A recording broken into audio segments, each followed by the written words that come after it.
Hello guys, pag-usapan lang natin ang first cut then movie balik sa Netflix Top 10. Wow, grabe guys, no? Kahit ang Hello, Love, Goodbye ay patok na rin guys sa Netflix na talagang top 10 na daw ayon sa balita. Kita natin naman guys, no?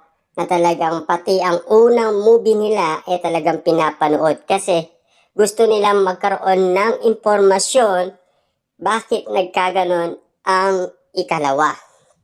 Kasi alam naman natin guys, ang unang kwento ay para kay Joy. Ang ikalawang kwento ay para kay Ethan. Merong pagkakaiba. Sabi pa nga dito guys, muling nakakapasok sa top 10 TV movie ng Netflix Philippines ang pelikulang Hello, Love, Goodbye. Dahil nga sa patok sa mga sinihan ang sequel nito sa Hello, Love Again, kaya naman pinanood ulit ng mga Pinoy ang unang movie ni Catherine Bernardo at Alden Richard. Siyempre guys, kailangan panoorin muna yung nauna bago yung ikalawa para maintindihan kung ano ang ibig sabihin ng ikalawa at ng una.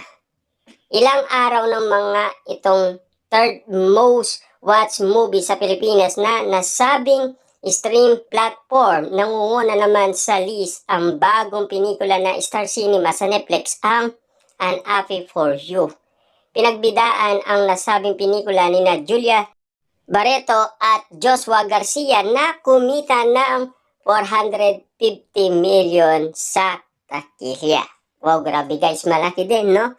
450 million, diba? At alam naman natin guys, no? Blockbuster iting yan kasi malaki din naman ang kinita.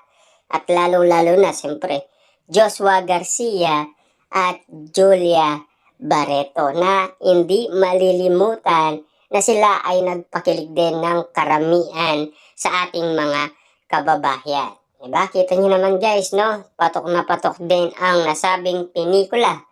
Pero alam naman natin guys, kahit nauuna pa yan sa Netflix, iba pa rin yung nauuna ka sa sinihan. Kasi doon kasi binabase ang magiging resulta kung gaano kaganda ang pelikula. Lalo na guys, si Direk Cathy ay nilalagay niya sa uli ang kanyang mga ginagawa, yung happy ending. Kasi ayaw ni Direk Cathy na luwaan ang mga manunood ng kanyang pelikula. Ibig sabihin, kaya happy ang mga tao sa paglabas nila ng sinihan kasi nagandaan sila doon sa huli. Ang dalawang pelikula ang tanging gawang Pinoy na nasa top 10 movies. Kahit sabihin pa natin guys, ang ikalawang movie nila, wala pang ang isang linggo, talagang kitang-kita na natin guys na opening day pa lang ay 85 million na. Ganon katindi guys ang nasabing pelikula ni Catherine Bernardo at Alden Richard. Kumita na nga ng second cut then movie na 566 million as of Monday, November 18. Wow, grabe yun guys ha. Pero sa Pilipinas pa lang yan guys ha. Hindi pa kabilang ang nasa ibang bansa. Pero dahil nga naman guys palaki ng palaki at siyempre sinasama na ang nasabing kita ng movie sa ibang bansa. At lalong-lalo na guys, ang iba dyan ay isi-share daw nila sa nasalanta Baguio. Diba? Kita nyo naman guys ang kabaitan ng dalawang management ng ABS-CBN at GMA Network. At lalo-lalo na ang bumubuo nito ay yun din ang gusto. Lalo-lalo na guys, sina Catherine Bernardo at Alden Richard. Siyempre, alam naman natin guys, ang laki ng kinita ng nasabing pelikula.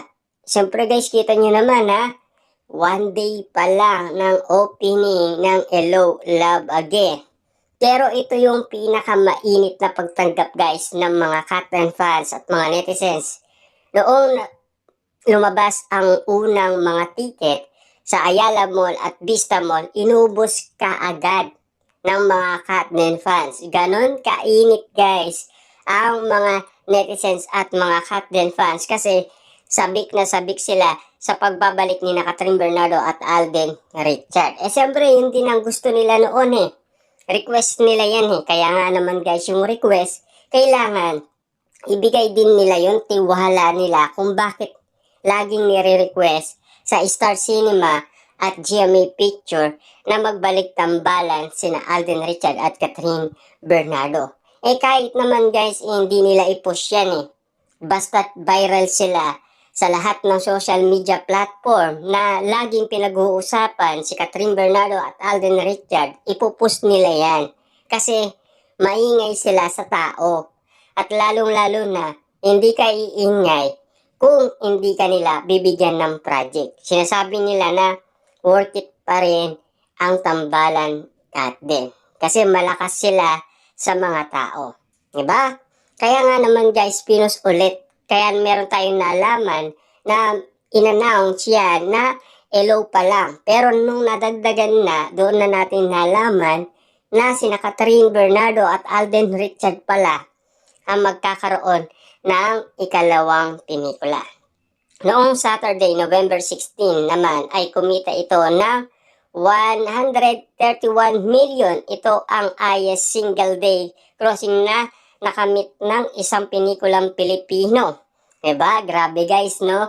Alam naman natin kasi guys, history ang nasabing movie ni na Alden Richard at Catherine Bernardo. Hindi biro yun guys 11 days pa lang kasi 1.06 billion na. Ganon katindi.